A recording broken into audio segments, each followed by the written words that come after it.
마켓비하인드 금요일 날에는 IM 증권 이영훈 이사님 모시고 말씀 들어봅니다. 어서 오십시오. 네, 안녕하십니까. 예, 오늘 뉴욕 시장은 이제 트럼프 트레이드는 좀 뭐 확실하게 이제 뭐 약효는 끝난 것 같고 오늘 파월 얘기가 시장에서 좀 많이 화두가 되더군요. 아무래도 어제 CPI, 오늘 PPI가 어쨌든 전월비직이 조금 올라간 부분들 때문에 다시 인플레에 대한 얘기들이 좀 시장에서 조금 이슈가 좀 되고 있는 것 같습니다.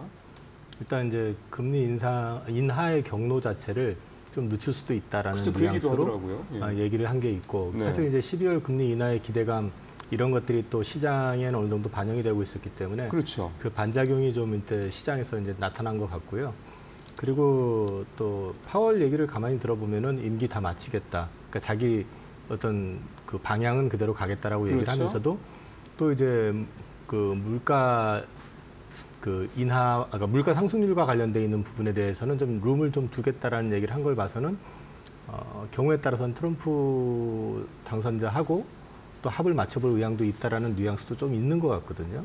뭐 얘기를 안 할 수는 없겠죠. 네, 그러니까 이제 제 느낌은 그냥 한마디로 알아서 할 테니까 적당히 알아서 할 테니까 나 가만히 둬 이런 뉘앙스였던 것 같은데. 근데 그게 이제 시장에서는 어쨌든 지금 금리와 관련돼 가지고 여전히 기대감이 올해 내년 해가지고 좀 높은 편인데 그 기대감이 좀 많이 이제 줄어들지 않겠느냐 이런 부담들이 좀 시장에 작용이 된 것 같고요. 또 이제 트럼프 트레이드로 해가지고 지난주 굉장히 핫하게 올랐었던 부분들이 그 반작용이 좀 나타난 측면이 좀 강한 것 같고. 사실 그게 계속 갈 수는 없는 거잖아요. 뭐든지 과하면은 부러집니다. 그래서 그런 영향들로 그냥 오늘 하루는 봤었던 것 같습니다. 그냥 에너지 쪽 빼고는 나머지는 별로 크게 부각된 것도 없었고 또 이제 엔비디아도 실적 발표 앞두고 있는 상황인데 결국 가가지고 엔비디아가 지난 분기 실적 발표 때도 좋았었는데도 숫자가 세 자리 상승률에서 두 자리로 줄었다. 그걸로 인해 가지고 또 그날 난리가 났었잖아요. 그럼 이제 그런 것들에 대한 어떤 뉘앙스 내지는 또 두려움 이런 것들이 시장에서는 약간 경계하고 있는 게 있는데 물론 또 똑같이 되리라는 법은 없지만 어쨌든 좀 지켜보자라는 좀 관망 심리가 좀 있는 것 같습니다. 오늘 미국 국채 10년물이 4.47%, 4.45%, 그러니까 4.5%에 좀 근접을 하고 있는 그런 상황이긴 한데, 그러게요. 이게 이제 뭐 5%, 그러니까 국채 금리가 5%가 일종의 분기점일 것이다. 뭐 미국 경기 침체의 뭐 분기점일 것이다. 미국 증시 뭐 급락의 분기점 이런 얘기들도 계속 월가에서는 나오고 있는 거 보면. 이 그 국채 금리, 그러니까 결국 이제 어쨌든 미국의 시장 금리와 관련된 이 이슈가 이제 트럼프 트레이드가 이제 얼추 내려가니까 다시 이제 부상을 하고 있다. 일단 요거를 그럼 앞으로도 조금 우리 시청자분들께서 좀 조금 더 유념해서 보셔야 될 필요가 있다. 이 정도는 좀 얘기를 할 수가 있겠네요. 지금 최근에 경기를 끌고 왔었던 거는 사실 옐런의 마법이 더 컸던 거거든요. 옐런이 계속 단기 채발행 물량을 계속 키워가면서 그걸로 레버리지를 일으켜가지고 부양했었던 측면이 큰데 이제 정권이 바뀐 상황에서 그 후유증을 갖다가 고스란히 또 시장에 노출될 가능성에 대한 대비는 좀 있어야 될 것 같거든요. 그래서 꼭 뭐 대선 끝나면 조정 올 거다 뭐 이런 얘기 사실 되게 많았잖아요. 네, 근데 지금 당장에 하게 되면은 이 책임이 민주당으로 넘어갈 테니까 지금 당장은 아니겠지만은 이게 이제 올해를 넘기거나 그러면서 그게 부각이 될 가능성이 좀 있어 보이고요. 그럴 때는 어찌 보면은 좀 경계해야 될 모드는 그래서 연말 연초 지나가면서는 좀 시장을 조금 조심해야 될 필요, 좀 경계감을 갖고 봐야 될 필요는 있을 것 같은데. 근데 또 트럼프 당선자 측 입장에서 봤을 때 그걸 모르고 지금 인수하는 건 아니기 때문에 이게 다 민주당 탓이다라고 뭐 탓을 할 수도 있겠지만은 또 나름의 어떤 대안을 갖고 있을 가능성도 있는데 저는 지금 트럼프 트레이드의 지금 대표격으로 좀 더 부각이 되고 있는 건 비트코인이잖아요. 그렇죠. 저는 그리고 이제 이번에 어저께 아마 갠슬러 그 SEC 위원장이 이제 물러날 의사를 표명한 걸로 기사가 난 걸 봤는데. 그래요? 결국 가가지고 그러면 이제 코인 쪽, 암호화폐 시장 쪽으로 해가지고 우호적인 인사들로 채워지게 되고 정책이 좀 맞춰지게 된다 그러면 그걸 가지고 또 활용하는 걸 염두에 둘 수도 있지 않을까? 이런 생각을 갖고 있기 때문에 사실 우리가 미국 걱정을 할 정도로 미국이 허술한 데는 아니니까. 이제 그거는 좀 지켜보시면서 판단하시면 될 것 같습니다. 그렇죠. 이제 갠슬러 같은 경우 사실상 이제 가상자산, 특히 비트코인 시장의 제도권 진입과 관련돼서 가장 뭐 어떻게 보면 걸림돌이라고 비트코인 쪽 지지자들 쪽에서는 생각을 하고 있었으니까 걸림돌이 사라지면 이제 그쪽으로 또 확 갈 수도 있는데 사실 또 시장이라는 게 앞서도 잠깐 말씀하셨지만 계속해서 이렇게 이런 거는 없는 거니까 네네. 염두에 두시고 잘 판단하시면 될 것 같습니다. 레드 수입 얘기는 한번 짚어봐야 될 것 같습니다. 이게 그냥 단순히 공화당이 뭐 상원, 하원 다 가져갔다 이제 이런 차원의 문제가 아니라 그래서 뭐 소위 말해서 트럼프가 일기 때와 달리 이제는 자기가 하고 싶은 거를 막 할 수 있는 그런 여지가 됐다. 네. 이렇게도 보는 시각도 있는데 저는 또 다르게 생각이 드는 게 공화당에 있는 예를 들어 이제 218석이 이제 기준 그 과반 그 딱 기준점이잖아요. 그래서 218석 이상이 됐기 때문에 이제 레드 수입은 이제 확정이 된 건데 예를 들어 218명이라고 놓고 치더라도 그 공화당 의원들이 다 그러면은 뭐 다 소위 말하는 친 트럼프 파냐 이렇게 볼 수는 없다는 생각도 좀 들어서요. 이건 해석을 좀 잘해야 될 것 같습니다. 친 트럼프 파일지라도 예를 들어 가지고 지금 그 IRA법 폐지 반대를 하는 사람이 18명이었는데 이번에 당선이 15명이 된 모양이더라고요. 네, 공화당 네. 내에서만. 네, 네, 네. 그러면 이제 그 15명 같은 경우는 조금 입장이 다를 수도 있다라는 측면을 고려를 하셔야 그렇죠, 되는데 그렇죠. 문제는 아마 이제 IRA 보조금 같은 경우도 연방 정부에서 주는 보조금이 있고요. 그다음에 주 정부에서 주는 보조금이 있거든요. 그러면 이제 연방 정부에서 주는 보조금에 대해서는 손을 댈 가능성이 있어 보입니다. 그렇죠. 네. 그런 거는 염두에 둬야 되고 그리고 이제 기사 나온 거를 보면은 로이터에서 나왔던 것 같은데 일론 머스크 자체가 그 보조금 삭감 뭐 삭제에 대해서 반대하지 않는다라는. 네, 오늘 아침에 본 게 폐지, 자기는 지지한다 이렇게 했다고 얘기를 하가 나와요. 그게 어느 정도 예상이 됐던 거거든요. 그렇죠. 네. 그러니까 일론 머스크 입장에서는 전기차의 확산 속도보다는 시장을 완전히 장악하기 위해서는 결국은 전장화를 통해 가지고 완전 자율주행을 먼저 만들어 놓은 상태에서 전기차 시장이 확장이 되는 게 본인한테 유리하기 때문에 그렇죠. 전기차 보조금을 줘가면서 경쟁사들이 대거 시장을 키우는 것보다는 오히려 그쪽을 좀 제어하는 게 더 나을 수도 있다라고 생각할 수 있거든요. 그래서 이제 그런 부분들까지 감안해서 놓고 본다고 하면은 네. 100%는 아니더라도 어쨌든 트럼프 의도대로 좀 움직일 가능성이 높다. 그리고 공화당 내도 보면 이번 같은 경우 지금 이제 그 반 트럼프 인사들이 상당 부분 정리가 된 데다가 공화당의 정치 자금줄을 지금 장악하는 데가 이제 라라 트럼프라고 아마 그 며느리 되는 사람이 아마 이제 둘째 며느리예요. 그죠. 예. 그분이 이제 자리 장악을 한 걸 보면 이제 자금줄까지 또 쥐게 된 상황이잖아요. 그래서 예. 공화당 의원 쪽에서 뭐 이렇게 이전처럼 일기 때처럼 아주 강하게 반발을 하고 나올 수 있는 사람들이 얼마나 될까 하는 부분은 생각은 해야 될 것 같아요. 그래서 일기 때보다는 굉장히 강하게 좋게 말하면은 그 업무 추진력이 굉장히 강해지는 거지만 나쁘게 얘기하면은 좀 일방통행 독주의 가능성 그런 부분들이 일기 때보다는 좀 더 심해질 가능성은 염두에 둬야 될 것 같습니다. 미국 하원이 이제 2년마다 선거를 하면서 이제 그러니까 부분 선거를 하는 거잖아요. 네. 이번에 상원처럼 한 번에 싹 다 바뀌는 게 아니잖아요. 네네. 그래서 일각에서는 2년 동안, 그러니까 2025년 1월부터 시작해서 2027, 뭐 사실 2026년 말까지라고 봐야 되는 거죠. 그 2년 동안 트럼프는 다 쏟아부을 거다. 뭐 자기가 얘기했던 것들 이렇게 얘기를 나오고 있더라고요. 그런 다음에 이제 소위 말하는 중간 선거를 통해서 중간 평가를 받을 거다. 뭐 이런 얘기도 좀 나오고 있는데. 그러면은 지금 나오고 있는 여러 가지 뭐 보편관세부터 시작해서 뭐 감세니 뭐 등등등 이런 우리가 생각할 때 우리 경제에 좀 또 우리 시장에 영향을 미칠 만한 정책들은 그럼 사실상 내년에 거의 다 쏟아져 나올 가능성이 높다 이렇게 봐야 될 거라고 봐야 되겠네요. 일단 트럼프 당선자 스타일 자체가 좀 세게 지르는 스타일이잖아요. 그렇죠. 질러놓고 협상하는 스타일이기 그렇죠. 때문에 네.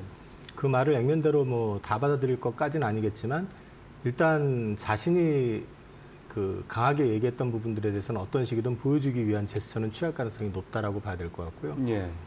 관세 같은 경우는 사실 이제 트럼프 정책을 트럼프 당선자가 말한 것처럼 뭐 그 법인세 인하해주고 그 다음에 그 불법 이민자 다 추방해버리고 그리고 또 뭐 저기 연준에도 개입을 해서 금리를 건드리고 결국 가면 인플레를 더 촉발시키겠다는 그렇죠. 얘기인데 사실 일기 때도 관세 가지고 막 시비 걸고 중국에다가 막 했었지만은 결국 가가지고는 그 관세 쪽보다는 자기네 물건을 더 팔아가지고 보여주기 위한 어떤 액션들이 더 많았었다는 점을 생각을 해보면 지금 물가가 여기서 자극이 돼가지고 크게 움직여버리는 상황을 연출될 게 뻔히 알면서 뭐 얘기했던 것처럼 100% 그쪽 방향으로 갈 거라고 저는 생각은 하진 않습니다. 그러니까 예를 들어 중국에 대한 뭐 60% 관세 보호했다는 것도 결국은 협상 카드일 가능성이 높다 일종의 이런 협상 거죠? 카드일 가능성이 높다고 저는 보고 있고요. 네. 관세 부과를 그대로 하게 되면 지금 생필품 자체가 미국에서 자급되는 수급되는 것 자체가 그렇게 많지가 않거든요. 네. 여전히 뭐 전부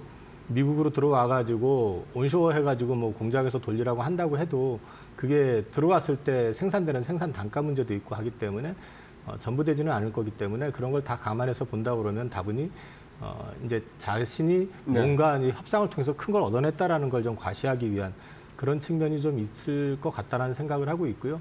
우리가 트럼프 집권하게 되면 막 물가도 건드릴 것 같고 여러 가지 고민들을 많이 하는데 실상 따지고 보면은 트럼프만 지금 그랬던 게 아니고 바이든 정부 때 역대급 부채를 갖다가 일으켰잖아요. 네. 그리고 해리스 정책 역시 마찬가지로 부채를 계속 키울 수밖에 없는 정책이었기 그렇죠. 때문에 네.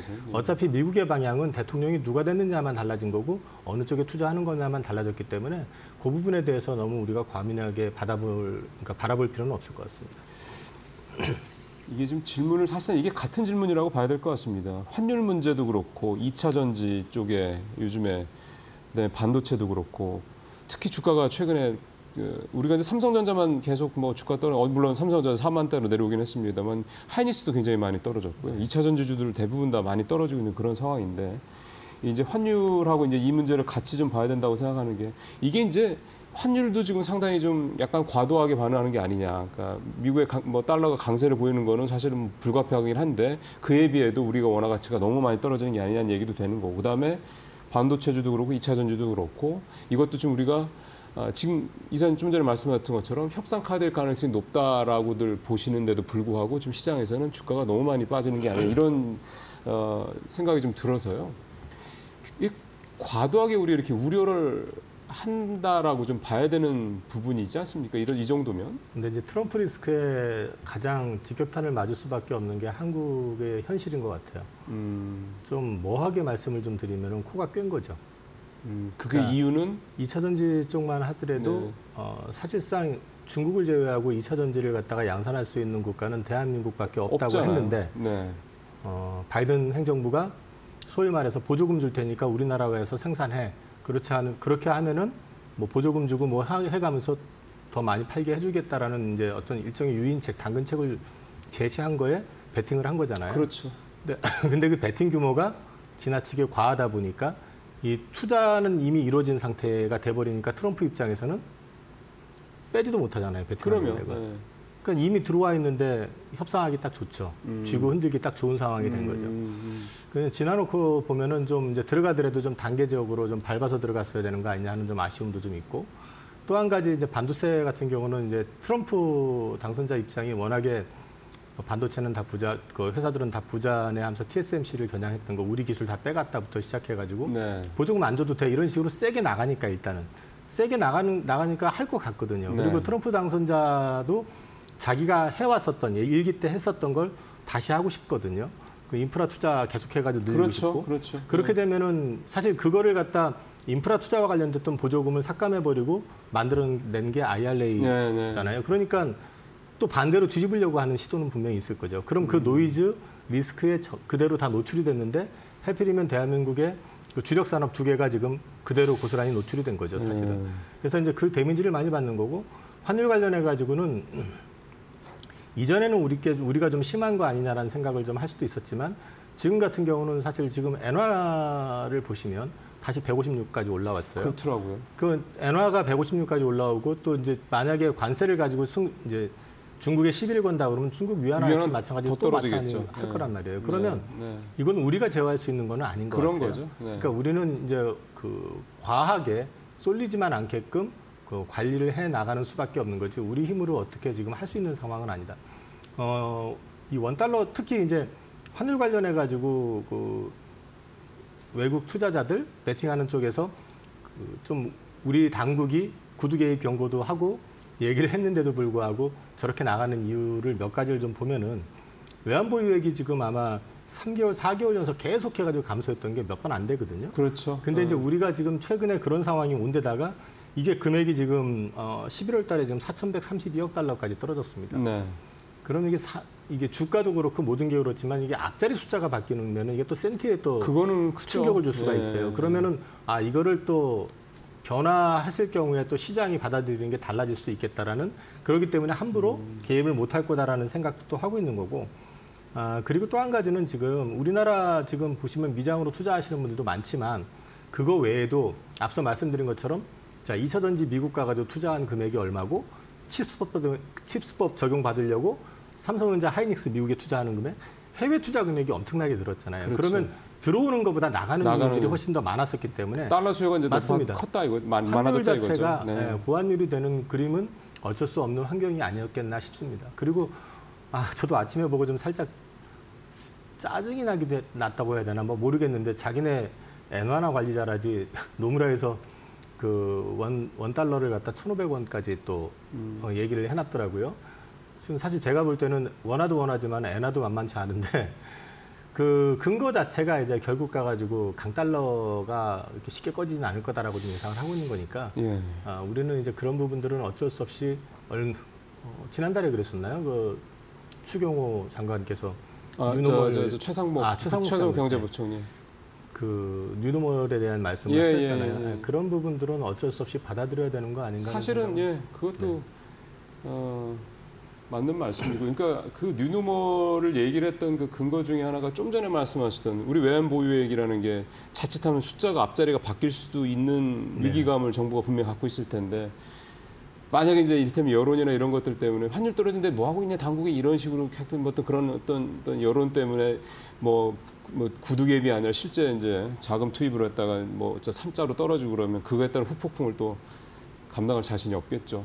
여기다가 또 오늘 새벽에 나온 얘기긴 합니다만 미국이 우리를 환율 관찰 대상국에 포함했다라는 것도 이게 참 우리한테는 반가운 소식이 분명히 아닙니다. 이제 경상수 흑자가 이제 워낙에 급증을 했다. 특히 미국에 이 대미 흑자가 늘어났다. 이런 부분들 때문에 올렸다고 그러는데요. 그러니까 평상시에는 그냥 뭐 그럴 수도 있지. 뭐 이렇게 생각을 할 수 있는 이슈들이 최근에 워낙 시장 상황이 좀 예민하고 안 좋다 보니 이런 기사들도 이제는 왠지 이렇게 새삼스럽지 않게 들리는 그런 시장 상황인 것 같습니다. 저것도 우리가 어필을 해야 되는 게, 저쪽에서 우리가 이제 경상수지 흑자가 굉장히 크게 늘어난 이유 중에 하나가 대미 투자가 늘어나서 그런 것도 있거든요. 그렇죠. 거기에 들어가는 이제 장비라든지 이런 그렇죠. 그게 사실은 공장을 져야 되니까 들어간 건데, 그런 부분들에 대해서는 물론 당국에서 잘 알아서 하시겠지만 자꾸 이제 우길 때는 우리도 근거를 가지고 들이대면서 강하게 좀 붙을 땐 붙어줘야지 너무 저자세로 나가지는 않았으면 좋겠어요. 그 논리를요.